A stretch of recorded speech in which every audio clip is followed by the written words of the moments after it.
সুপ্রিয় শিক্ষার্থীবৃন্দ, ফুলবাড়ী সরকারি কলেজের অনলাইন শিক্ষা কার্যক্রমে তোমাদের স্বাগত জানাচ্ছি। আমি মোহাম্মদ এরশাদ হোসেন, প্রভাষক, ফুলবাড়ী সরকারি কলেজ, ফুলবাড়ী, দিনাজপুর। তোমাদের আজ যে বিষয় নিয়ে আলোচনা করা হবে তা হলো উচ্চ মাধ্যমিক আইসিটি বিষয়ের ষষ্ঠ অধ্যায় ডাটাবেজ ম্যানেজমেন্ট সিস্টেম থেকে ডেটা, ইনফরমেশন ও ডেটাবেজ নিয়ে। তো চলো দেখে নেওয়া যাক আজকের আলোচনায় কি কি থাকছে। আজকের আলোচ্য বিষয় ডেটা বা উপাত্ত, ডেটার প্রকার, তথ্য, উপাত্ত ও তথ্যের মধ্যে পার্থক্য, ডেটাবেজ ও ডেটাবেজের সুবিধা ও অসুবিধা। সুপ্রিয় শিক্ষার্থী, তোমরা তো জানোই যে যার কাছে যত বেশি ডেটা আছে সে তত বেশি এগিয়ে আছে। কথায় বলে তথ্যই সম্পদ। তো আমাদের এই ক্লাসের বিষয়গুলো আলোচনা করা হবে প্রশ্নোত্তরের আলোকে এবং এর সাথে আজকের পঠিত বিষয় সম্পর্কিত বিভিন্ন বোর্ডের সৃজনশীল প্রশ্ন ও এমসিকিউ প্রশ্ন নিয়েও আলোচনা থাকবে। তো চলো আমরা ক্লাসে চলে যাই।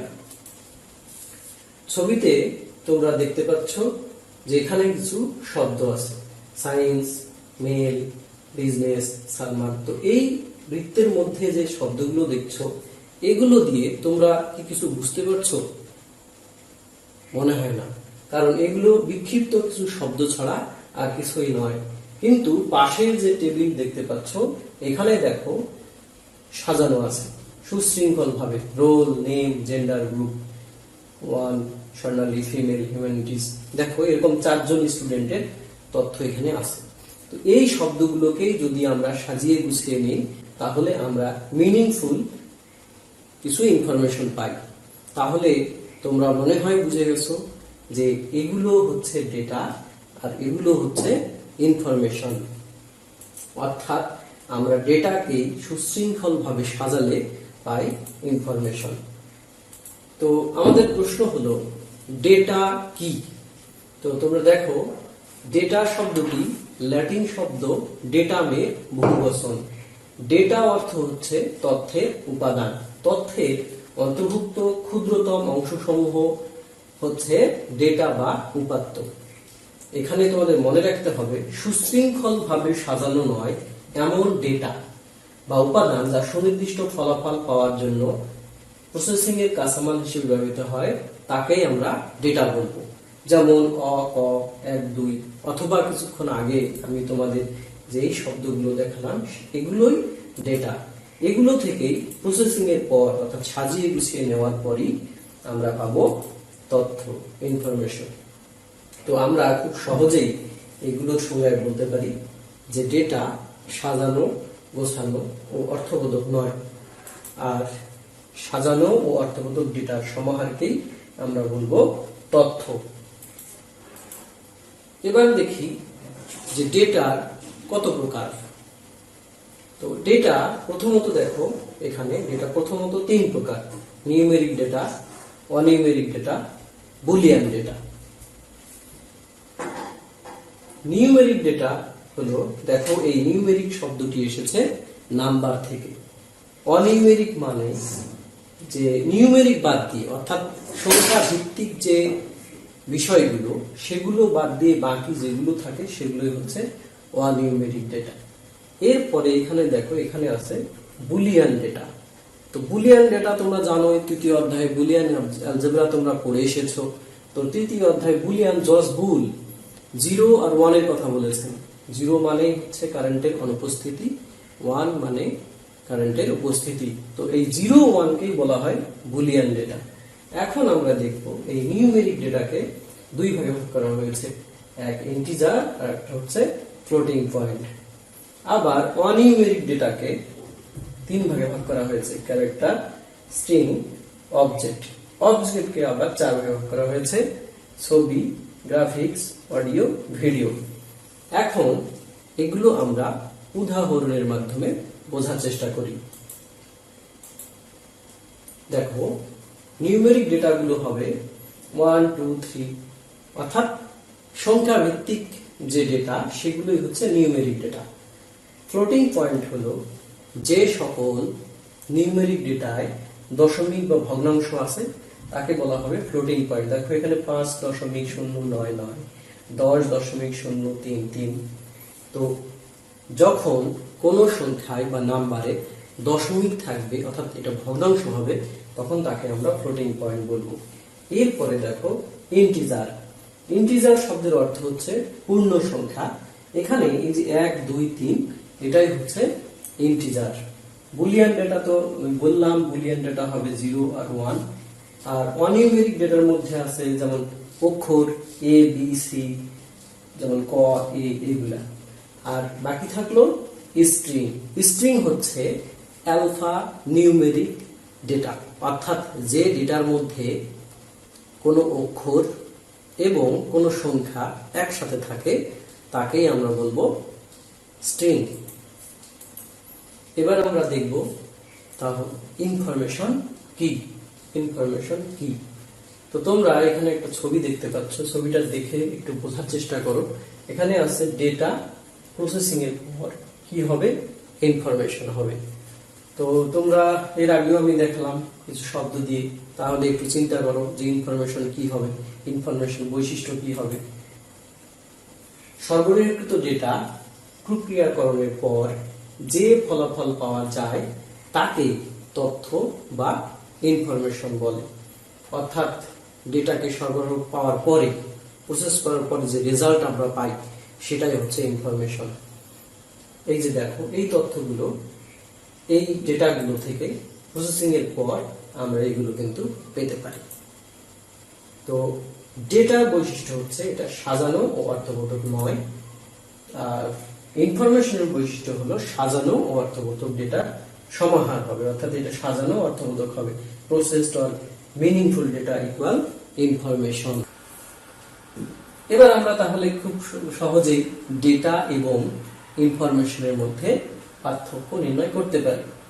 এই ধরনের প্রশ্ন তোমাদের খ নাম্বারে আসে, এটাতে 2 মার্কস থাকে। তো মিনিমাম 4টি পার্থক্য লিখলে তোমরা 2 মার্কস পাবে, আর যারা ভালো আরো করতে চাও তারা আরো বেশি করে লিখবে। তো আমরা দেখি যে ডেটা ও ইনফরমেশনের মধ্যে পার্থক্যগুলো কি রকম। ডেটা হলো তথ্যের ক্ষুদ্রতম একক, অর্থাৎ ডেটা একটি একক ধারণা। অপরদিকে এক বা একাধিক ডেটা প্রক্রিয়াকরণের পর যে অর্থপূর্ণ ফলাফল পাওয়া যায় তাকে বলা হয় তথ্য। সাজানো ও অর্থবোধক নয় এমন কিছু ঘটনাকে ডেটা বা উপাত্ত বলে, অর্থাৎ ডেটা সাজানো গোছানো হবে না। আর ইনফরমেশন সাজানো ও অর্থবোধক উপাত্ত হবে। ডেটা সব সময় অর্থপূর্ণ হয় না, বিষয়ের আংশিক ধারণা মাত্র। সব সময় অর্থপূর্ণ ও বিষয়ের সম্পূর্ণ ধারণা দেয় ইনফরমেশন। সরাসরি ব্যবহার করা যায় না, ইনফরমেশন সরাসরি ব্যবহার করা যায়। কারণ কি? কারণ এটা যেহেতু সাজানো গোছানো নেই, সেগুলা কিভাবে আমরা ব্যবহার করব? দেখো, ডেটা তথ্যের কাঁচামাল হিসেবে ব্যবহৃত হয়, ডেটা প্রক্রিয়াকরণের পর তথ্যে রূপান্তরিত হয়। ডেটা ইনপুট স্বরূপ, তথ্য আউটপুট স্বরূপ। উদাহরণ হিসেবে ফলাফল দ্বিতীয়, 001 ঈসা, 005 সুমাইয়া, পরীক্ষা বার্ষিক ইত্যাদি ডেটা। তো এই শব্দগুলো আমরা যদি প্রক্রিয়াকরণ করি, করার পরে আমরা তাহলে এখানে বার্ষিক পরীক্ষার ফলাফল, রোল নাম, মেধাস্থান, 001 ঈসা প্রথম, 005 সুমাইয়া দ্বিতীয়। তো এটা থেকে আমরা কিন্তু খুব সহজে বুঝতে পারছি যে বার্ষিক পরীক্ষার ফলাফলে একটা মেয়ে 1 নম্বরে এসেছে, সে প্রথম হয়েছে এবং তার নাম সুমাইয়া। আচ্ছা, ওই একই জিনিস আমি এটা লিখেছি। এখন তোমরা দেখো, আমরা এবার পড়ব ডেটাবেস কি। ডেটাবেস, তো একটু চিন্তা করে দেখো, এই শব্দটা একটা যৌগিক শব্দ। ডেটা যোগ বেস হয়ে গেল ডেটাবেস। ডেটা শব্দের অর্থ হচ্ছে তথ্যের উপাদান, আর বেস মানে হচ্ছে ঘাঁটি বা সমাবেশ। তাহলে আমরা বলতে পারি ডেটার সমাবেশই হচ্ছে ডেটাবেস। এখন তোমরা পাশে একটা ছবি দেখতে পাচ্ছ, এই ছবিটা দেখো তো কিসের ছবি? তোমরা দেখে নিশ্চয়ই বুঝতে পেরেছো এটা সার্ভারের ছবি। এগুলোতে কি থাকে? এগুলোতে বড় বড় মেমোরি থাকে, আর এগুলোর মধ্যেই তথ্য থাকে। তো এটাকে আমরা ডেটাবেস বলতে পারি। তো ডেটা শব্দের অর্থ হচ্ছে উপাত্ত এবং বেস শব্দের অর্থ হচ্ছে ঘাঁটি বা সমাবেশ, পরস্পর সম্পর্কযুক্ত এক বা একাধিক ডেটা টেবিল বা ফাইলের সমষ্টিকে ডেটাবেস বলে, অথবা সম্পর্কযুক্ত ডেটার সমাবেশকে ডেটাবেস বলে। এখানে একটা ব্যাপার তোমরা খুব মনোযোগ দিয়ে মনে রাখবে যে সম্পর্কযুক্ত ডেটার সমাবেশ যদি সম্পর্কহীন হয় তাহলে তাকে আমরা ডেটাবেস বলতে পারবো না।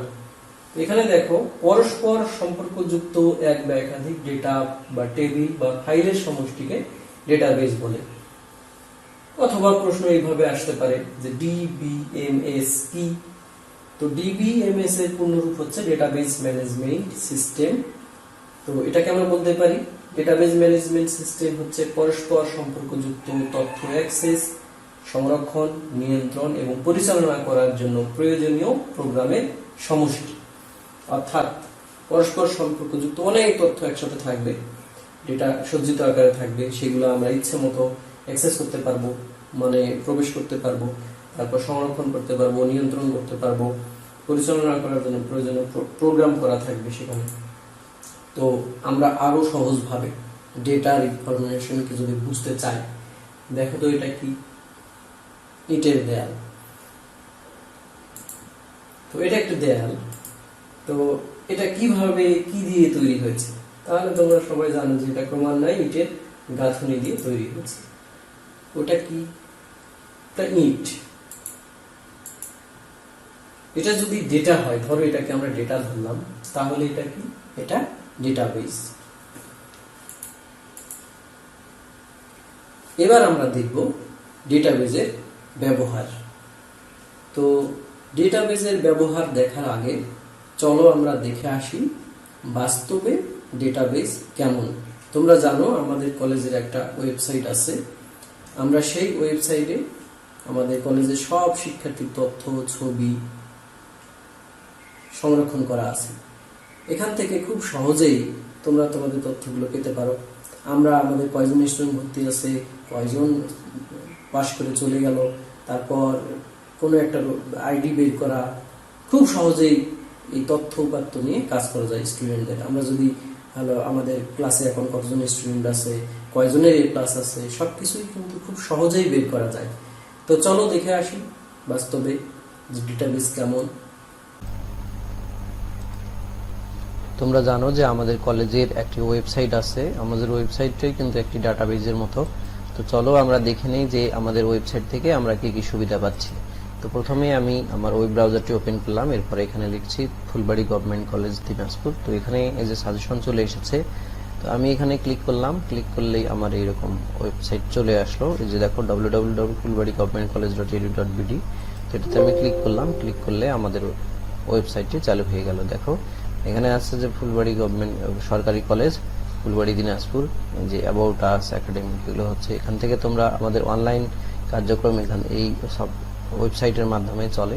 তো আমরা দেখি যে আমার ডেটাবেজে কি কি আছে। তো আমি এখান থেকে লগ ইন করছি, লগ ইন এখানে, হ্যাঁ এবার ঠিক হয়েছে। তো এখানে দেখো আমরা 2 বছর হলো আমাদের এই ডেটাবেজ আমরা তৈরি করেছি। তো এখানে আমাদের স্টুডেন্ট দেখাচ্ছে 2546 জন। তো এখানে অনেকগুলো অপশন আছে, এখান থেকে আমরা এই স্টুডেন্ট ম্যানেজমেন্ট করতে পারি। যেমন আমরা এই টিচার্স অ্যাটেন্ডেন্স সামারি, তারপরে স্টুডেন্ট শর্ট লিস্ট, তারপরে স্টুডেন্ট অ্যাটেন্ডেন্স রিপোর্ট, তারপর রেজাল্ট সামারি, এই যে এটাকে বলা হয় ড্যাশবোর্ড। তো এখান থেকে আমরা খুব সহজেই এগুলো দেখতে পারি। যেমন আমি এখন দেখাই যে আমাদের ইন্টারমিডিয়েটে তোমাদের ব্যাচে কতজন স্টুডেন্ট আছে। তো আমি এখানে গেলাম স্টুডেন্ট সেটআপে, যাওয়ার পর আমি এখান থেকে স্টুডেন্ট লিস্টে ক্লিক করছি। স্টুডেন্ট লিস্টে ক্লিক করার পর আমি এখানে দিলাম যে হায়ার সেকেন্ডারি, তারপর ডিপার্টমেন্ট হচ্ছে humanities group, class HSC humanities first year, session তোমাদের সেশন হচ্ছে 19-20। তো আমি যদি এখানে লোডে ক্লিক করি তোমরা দেখতে পাবে এই যে তোমাদের স্টুডেন্টদের নাম চলে এসেছে। দেখো সিরিয়াল নাম্বারে দেখো বাংলা হায়ার সেকেন্ডারি, এই দেখো চলে আসছে।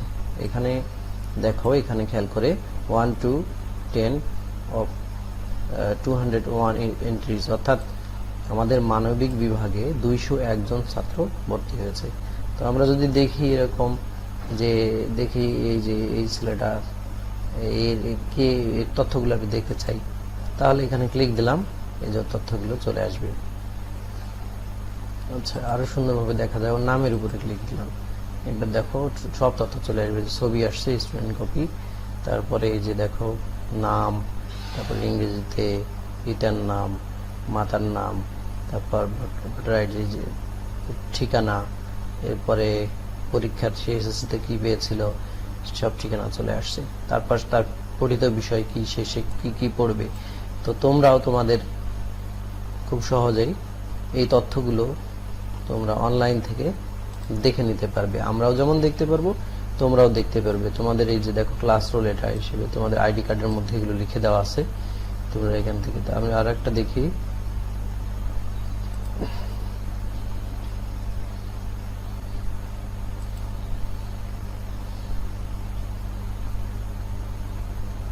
ধরো আমি একজনকে খুব আমরা খুঁজে পেতে পারি কাউকে। তো আমি যদি এখানে ধরো সালমানের নামটা লিখি, SALMAN, সালমানের নাম হয়তো সার্টিফিকেট নাম নেই, স্বর্ণালী দেখি, স্বর্ণালী। এখানে তার আগে একটা কাজ করতে হবে, এখানে মাত্র 10টি করে প্রিভিউ হচ্ছে। তো এখান থেকে আমি ক্লিক দিয়ে 100 করে দিলাম, এবার অনেক আসবে। তো এখানে আমি দিলাম হচ্ছে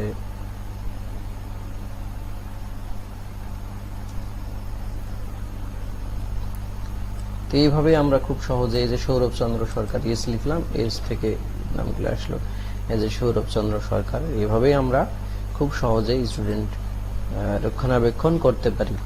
তো আর একটা আমি তোমাদের দেখাই যে এখান থেকেই খুব সহজে আমরা আইডি কার্ডগুলো প্রিন্ট করতে পারি, অনেক কিছু আছে এখানে। তো আমরা সবাইকে একসাথে SMS দিতে পারি এখান থেকে, যে যারা যারা ক্লাস মিস করবে বা পরীক্ষার কোনো একটা কলেজে অনুষ্ঠান হবে তার মেসেজ সবাইকে একসাথে দিতে পারি। এইভাবেই ডেটাবেস রক্ষণাবেক্ষণ হয়। তো এতে আমাদের কি কি সুবিধা হলো, যে আমাদের স্টুডেন্টগুলো নিমিষে আমরা খুঁজে পেতে পারি, তারপর কোনো ডেটা যদি সমস্যা থাকে সেটা সংশোধন করতে পারি, তারপরে এই সবই আর কি। তো ঠিক আছে, এতক্ষণ তোমরা দেখলে আমাদের কলেজের ওয়েবসাইট, ডেটাবেস সিস্টেম কি কি।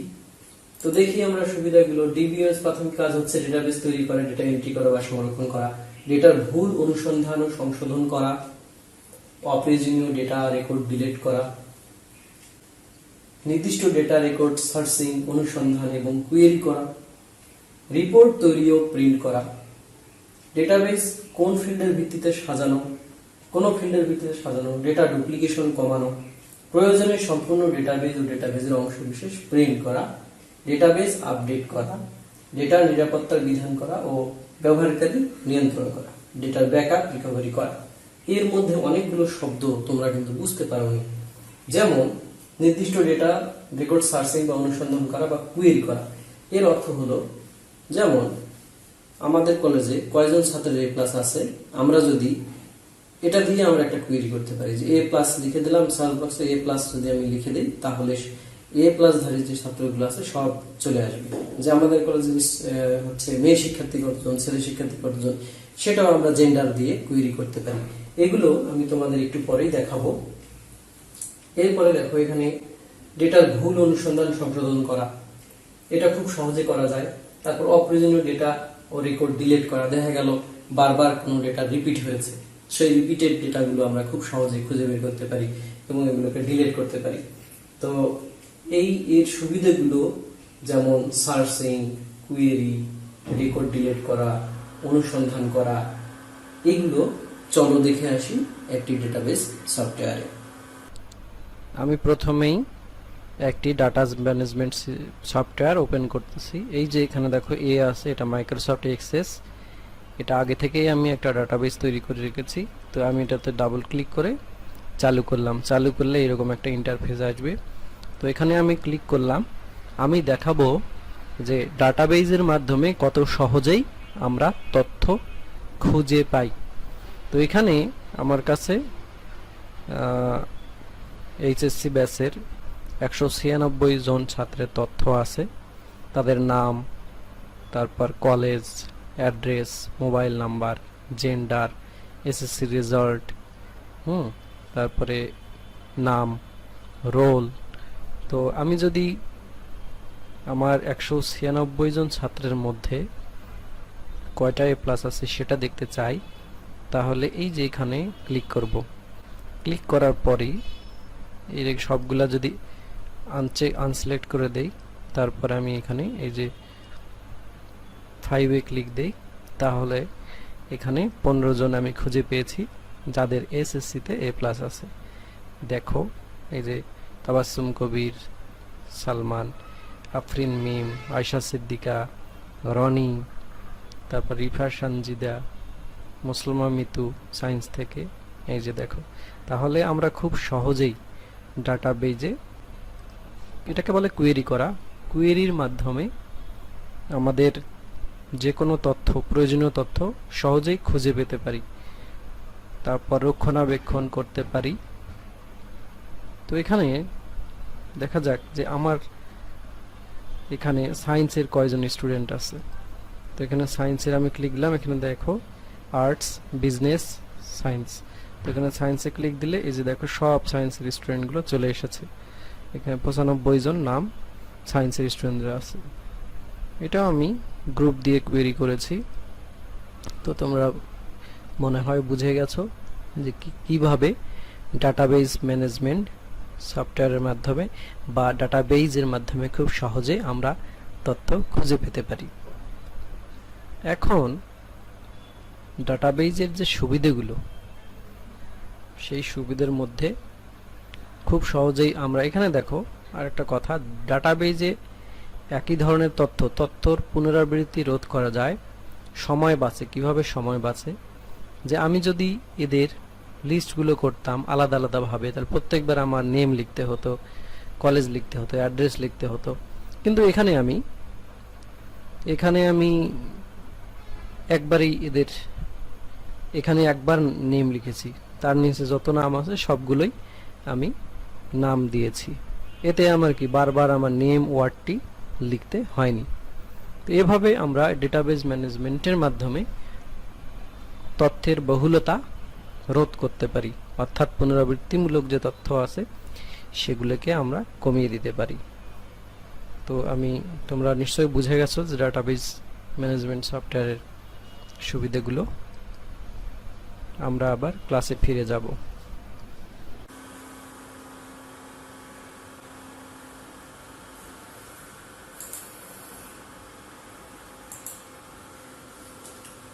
ফিরে আসলাম আবার। তো দেখো এবার আমরা আমাদের এতক্ষণ যা আলোচনা করলাম সেগুলো থেকে কিছু অবজেক্টিভ প্রশ্ন আমরা দেখব। এখানে দেখো আমি টেস্ট পেপার থেকে কিছু স্ক্রিনশট এখানে নিয়েছি বোঝার জন্য যে কোন ধরনের প্রশ্ন আমাদের আজকের যে আলোচ্য বিষয় সেগুলো থেকে কমন আসে। যেমন এখানে আছে ডেটাবেজের কাঁচামাল কোনটি? তো ডেটাবেজের কাঁচামাল কোনটি? এই যে কাঁচামাল কি? ডেটা। উত্তর তাহলে কোনটা হবে? ডেটা। দেখো এটা ফৌজদারহাট ক্যাডেট কলেজ চট্টগ্রাম থেকে এসেছে। নিচে কোনটি ডেটাবেজ সফটওয়্যার? এই যে কিছুক্ষণ আগে যে বললাম, দেখো তো কোনটা হবে? MS Excel, MS Access, MS PowerPoint, MS FrontPage. তোমরা কমেন্টে লেখো নিচের কোন ডেটাবেজ সফটওয়্যারটি, নিচের কোনটি ডেটাবেজ সফটওয়্যার? তাহলে এই চারটা অপশনের মধ্যে কোনটা হবে? MS Excel, MS PowerPoint, MS FrontPage, MS Access. চটপট লিখো। আমি অনলাইনে আছি, আমি ফেসবুকে আছি, আমি কমেন্টগুলো পড়ছি, দেখি তোমরা কয়জন সঠিক উত্তর দিতে পারো। তোমাদের সময় 1 মিনিট। দেখো অনেকেই হয়তো সঠিক উত্তর দিবে, অনেকেই দিয়েওছে। দেখো এটার উত্তর হচ্ছে এমএস এক্সেস। তো ডিবিএমএস এর কাজ হলো নতুন ডেটা অন্তর্ভুক্ত করা, তথ্যের পুনঃ ব্যবহার বৃদ্ধি করা, ডেটার নিরাপত্তা নিশ্চিত করা। তাহলে আমরা কিছুক্ষণ আগেই দেখলাম যে ডিবিএমএস এ কি কাজ করা যায়। তাহলে এটা বহুপদী প্রশ্ন। বহুপদী প্রশ্নতে সবসময় তোমরা চেষ্টা করবে ভুল অপশনটি খুঁজে বের করতে। ভুল অপশন খুঁজে বের করলে খুব সহজেই এর উত্তর দেওয়া যায়। তো এখানে দেখো আমাদের প্রথমটা দেখি যে নতুন ডেটা অন্তর্ভুক্ত করা, ঠিক আছে। তথ্যের কোনো ব্যবহার বৃদ্ধি করা, এটাও ঠিক আছে। ডেটা নিরাপত্তা নিশ্চিত করা, তাহলে তিনটাই ঠিক আছে। তাহলে এর উত্তর হবে ঘ 1, 2 ও 3। ডিবিএমএস এর কাজ হচ্ছে ডেটাবেজে নতুন রেকর্ড অন্তর্ভুক্ত করা, অপ্রয়োজনীয় ফাইল মুছে ফেলা, কাঙ্ক্ষিত রেকর্ড খোঁজা। তাহলে এই তিনটাই কিন্তু ঠিক। আমরা খুব সহজেই অনেকগুলো ডেটাবেজ থেকে খুঁজে বের করতে পারি, অপ্রয়োজনীয় ফাইল মুছে ফেলতে পারি, তারপরে ডেটাবেজ নতুন রেকর্ড অন্তর্ভুক্ত করতে পারি।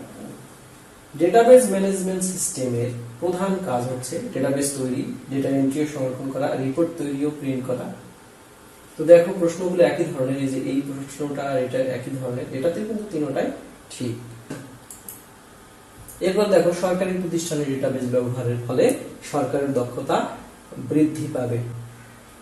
দক্ষতা বৃদ্ধি পাবে, স্বচ্ছতা, জবাবদিহিতা বৃদ্ধি পাবে, সেবার মান হ্রাস পাবে। তাহলে এই যে এই প্রশ্নটা, এখানে কিছু আলোচনার বিষয় আছে, তোমরা খেয়াল করো। আমি বলেছি বহুপদী প্রশ্নের ক্ষেত্রে তোমাদের উদ্দেশ্য থাকবে ভুল অপশনটি খুঁজে বের করা। তাহলে ভুল অপশনটা যে নাম্বারে থাকবে সেটা হবে না। তো এখানে দেখো সরকারি প্রতিষ্ঠানে যদি ডেটাবেজ ব্যবহার করা হয়, কোনোদিন সেবার মান কি হ্রাস পায় নাকি সেবার মান বৃদ্ধি পায়? যেমন আগে রেজাল্ট দেখতে যেতে হতো স্কুলে কলেজে, কিন্তু এখন রেজাল্ট দেখতে কি স্কুলে যেতে হয়? হুড়োহুড়ি আর আছে, সবাই মোবাইলে SMS রেজাল্ট পেয়ে যাচ্ছে। তাহলে এই ডেটাবেজের কারণে সেবার মান কিন্তু হ্রাস পায় না, কমে যায় না, সবসময় বৃদ্ধি পায়। তাহলে এই অপশনটি ভুল। তাহলে আমরা বাকিগুলো পড়ারই দরকার নেই আমাদের। তাহলে দেখো এই যে এটাতে 3 নাম্বার আছে, তাহলে এটা হবে না। তারপরে এটাও হবে না, এটাতে 3 নাম্বার আছে, এটাও হবে না। এটাতে 3 নাম্বার আছে, এটাও হবে না। তাহলে আমাদের উত্তর হবে ক নাম্বার 1 ও 2। দেখি একটু পরে, দক্ষতা বৃদ্ধি পাবে, অবশ্যই দক্ষতা বৃদ্ধি পাবে। 2 নম্বরে কি আছে? স্বচ্ছতা ও জবাবদিহি বৃদ্ধি পাবে। হ্যাঁ, এটাও ঠিক যে স্বচ্ছতা, কম্পিউটারের সাথে তো আর দুর্নীতি চলে না, যদিও এখন হ্যাকাররা অনেক কিছুই করতে পারে। তো দেখি আমরা আরেকটা প্রশ্ন দেখবো যে নিচে কোনটি ফ্লোটিং টাইপ ডেটা। আমি যখন ডেটার প্রকার তোমাদের পড়িয়েছিলাম, তো দেখো তো কোনটা হবে। কয়ে আছে 1, 2, 3, ক্ষয়ে আছে 3.42, এখানে ক, খ, গ, তারপরে ওখানে আছে ক, 5। তাহলে এটার উত্তরটা তোমরা দেখো, এটার উত্তর হচ্ছে এটা। ফ্লোটিং মানে হচ্ছে যার সাথে দশমিক থাকবে, অর্থাৎ এটা একটা ভগ্নাংশ হবে। এটা হচ্ছে পূর্ণ সংখ্যা, ইংরেজিতে বলে ইন্টিজার। এটা হচ্ছে ক্যারেক্টার, আর এটা হচ্ছে স্ট্রিং। আমি বলেছি যে কোনো অক্ষর বা শব্দের সাথে যদি সংখ্যাও যুক্ত থাকে তাহলে ওটাকে একসাথে বলা হয় স্ট্রিং। দেখো এটা ঢাকা বোর্ড 2017 সালে এই সৃজনশীল প্রশ্নটি এসেছিল। উদ্দীপকটি যদি আমরা পড়ি, দেখব কলেজিয়েট গার্লস স্কুল ও উইমেন্স কলেজের প্রিন্সিপাল স্যার ছাত্রীদের ডেটাবেস তৈরির উদ্যোগ গ্রহণ করলেন। তো এখানে খেয়াল করার বিষয়, ডেটাবেস তৈরির উদ্যোগ গ্রহণ করলেন। ছাত্রীর নাম, রোল, পিতার মোবাইল নম্বর, ভর্তির তারিখ, ফিল্ডগুলোর সাহায্যে ডেটাবেস তৈরির সিদ্ধান্ত নিলেন। এখন এখানে 4টা প্রশ্ন আছে। এটা 1 মাসের, এটা 2 মাসের, এটা 3 মাসের, এটা 4 মাসের। ইন্ডেক্সিং কি? তাহলে আজকের পড়ার বিষয় থেকে কমন পড়েনি। ডেটাবেস সর্বময়কর্তার ভূমিকা ব্যাখ্যা করো, এটাও আসেনি। উদ্দীপকে উল্লেখিত ফিল্ডগুলো নিয়ে স্টুডেন্ট নামের একটি ডেটাবেস টেবিল তৈরির পদ্ধতি বর্ণনা করো, এটাও এখন আমরা পড়ি নাই।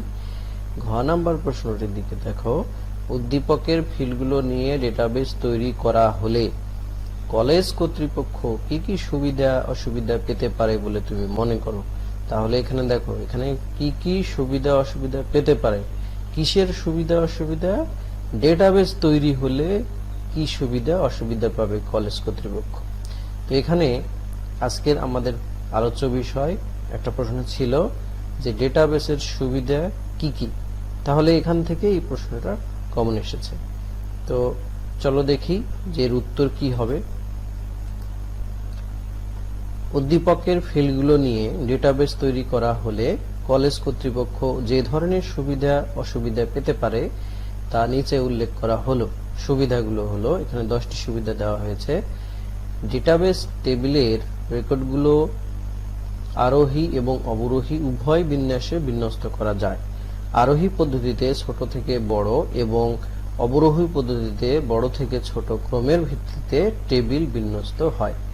এখানে আরোহী আর অবরোহী অনেকেই বোঝো নাই। আসলে টেবিলের ডেটাগুলো যেমন অনেকগুলো স্টুডেন্টের নাম আছে, আমরা অ্যাসেন্ডিং সিস্টেমে যদি সাজাই, অ্যাসেন্ডিং মানে আরোহী, তো 1 2 3 4 এরকম রোল হিসেবেও আমরা সাজাতে পারি। আবার সব থেকে বড় রোল 100 থেকে 199 98 97 এইভাবে সাজাতে পারি। তো উল্টা দিক থেকে সাজানোকে বলা হয় ডিসেন্ডিং, অবরোহী। তাহলে অবরোহী আরোহী তোমরা বুঝে গেছো যে সাজানোর যে ব্যাপারটা, নামের ক্ষেত্রে এ বি সি ডি এইভাবে নাম আসতে পারে, আবার উল্টা দিক থেকে জেড ওয়াই এক্স এরকম করেও আসতে পারে। কতজন ছাত্রছাত্রী কতজন ঠিকমতো বেতন দিয়েছে নাকি দেয়নি ইত্যাদি বিভিন্ন তথ্য সহজে বের করা যাবে। রেজাল্ট শিট তৈরির কাজ করা যেতে পারে, কোনো ছাত্রছাত্রীর ব্যক্তিগত তথ্য ডেটাবেস থেকে বের করতে পারে।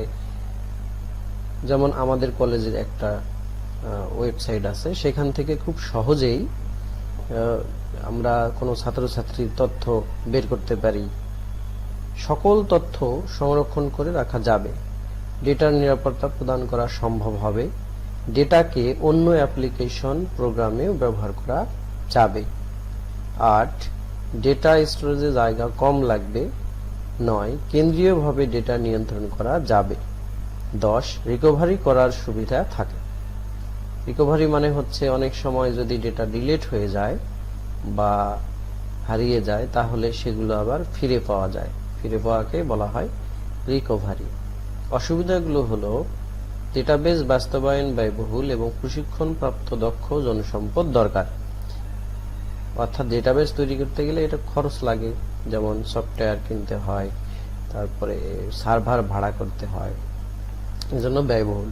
আর কি দরকার হয় যে সবাই তো পারবে না, প্রশিক্ষণপ্রাপ্ত দক্ষ অপারেটর দরকার বা জনসম্পদ দরকার। 2 ডেটাবেজের নিরাপত্তা না থাকলে ডেটা হ্যাকিং সহ সংশ্লিষ্ট প্রতিষ্ঠানের আর্থিক ক্ষতি ও সুনাম নষ্ট হতে পারে বা হয়। ডেটাবেজে যদি নিরাপত্তা না থাকে তাহলে আমরা তো জানোই হ্যাকিং হয়ে যেতে পারে। যেমন আমাদের যে জাতীয় পরিচয়পত্রের যে ডেটাবেস, এখান থেকে এটা যদি খুব দুর্বল হয় তাহলে হ্যাকিং করে অন্য দুষ্ট লোকেরা নিজের নামে ভোটার আইডি বানিয়ে নিতে পারে। যেমন এখন অনেকেই শোনা যাচ্ছে যে রোহিঙ্গারা অনেকেই ভুয়া জাতীয় পরিচয়পত্র সংগ্রহ করে বাংলাদেশি হিসেবে পাসপোর্ট নিয়ে বিদেশে যাচ্ছে। তো এরকম ডেটাবেজে নিরাপত্তা না থাকলে ডেটা হ্যাকিং হতে পারে, আমাদের দেশের ক্ষতি হতে পারে। 3 ভুল ডেটার কারণে ডেটাবেজ অকার্যকর বা প্রভাবিত হতে পারে। তো আমরা দেখলাম এই উপরে যে এগুলো হচ্ছে সুবিধা আর এটা হচ্ছে অসুবিধা। অসুবিধার মধ্যে আছে যে এটার খরচ বেশি, দক্ষ জনশক্তি দরকার, এরপরে হ্যাকিং হতে পারে, ক্ষতি হতে পারে, তারপর ভুল ডেটার কারণে ডেটাবেজ দেখা গেল ডেটাবেজে কোনো ডেটা কিছু ভুল আছে তাহলে সেটা অকার্যকর হয়ে যেতে পারে। আমরা আরো 2টি প্রশ্ন দেখব। এখানে দেখো দিনাজপুর বোর্ড 2017 সালে এসেছিল, ডেটাবেস তৈরিতে শিক্ষার্থীদের নাম, রোল, সেকশন, জিপিএ ইত্যাদি আইটেম ব্যবহার করা হয়। অনেকগুলো প্রোগ্রামের সাহায্য নেওয়া হয়। ডেটা আধুনিকরণ, রক্ষণাবেক্ষণ ও ব্যবস্থাপনা সুন্দর হয়। এখানে খেয়াল করো, ডেটা আধুনিকরণ, রক্ষণাবেক্ষণ সুন্দর হয়, তার মানে কখন হয়? ডেটাবেস তৈরি করলে। তো এখানে কোন প্রশ্নটা আমাদের আজকের পঠিত বিষয় থেকে কমন এসেছে? উদ্দীপকের প্রোগ্রামগুলোর প্রাথমিক কাজ সম্পর্কে তোমার মতামত দাও। তাহলে প্রোগ্রামগুলোর প্রাথমিক কাজ মানে কার প্রাথমিক কাজ? ডেটাবেজের প্রাথমিক কাজ। তো আজকে আমরা কিন্তু পড়েছি যে ডেটাবেজের প্রধান কাজগুলো কি কি। চলো উত্তর দেখে নেই। উদ্দীপকের প্রোগ্রামগুলোর অর্থাৎ ডেটা আধুনিকীকরণ, রক্ষণাবেক্ষণ ও ব্যবস্থাপনা করা হয়েছে তা হলো database management system. Database management system হচ্ছে পরস্পর সম্পর্কযুক্ত তথ্য অ্যাক্সেস, সংরক্ষণ, নিয়ন্ত্রণ এবং পরিচালনা করার জন্য প্রয়োজনীয় প্রোগ্রামের সমষ্টি। ডেটাবেজ রক্ষণাবেক্ষণ, নিরাপত্তা ও আধুনিকীকরণের কাজও করা যায় ডেটাবেজ ম্যানেজমেন্ট সিস্টেম ব্যবহার করে।